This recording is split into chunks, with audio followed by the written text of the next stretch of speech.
sabemos todos que el Olympiacos es uno de los mejores equipos de Europa y bueno, pero para ser el primer partido de Euroliga está muy bien, para saber también el nivel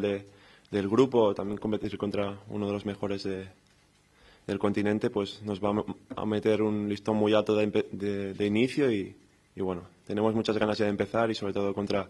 jugadores de tanta experiencia, tanta calidad que hay que vigilarlos mucho, pero bueno, creo que el equipo está concienciado que es un partido grande, que tenemos que ir a por todas desde el inicio y sobre todo marcar nuestro ritmo de juego que puede ser la clave. Bueno, ahora mismo es difícil decirlo porque no hemos visto tampoco todos los equipos como son, pero bueno, creo que somos capaces de competir contra todo el mundo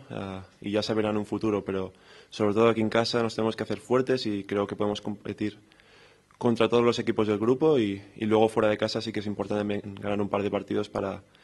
no pasar apuros al final, pero bueno, creo que tenemos un muy buen equipo y seguro que vamos a competir contra todo el mundo.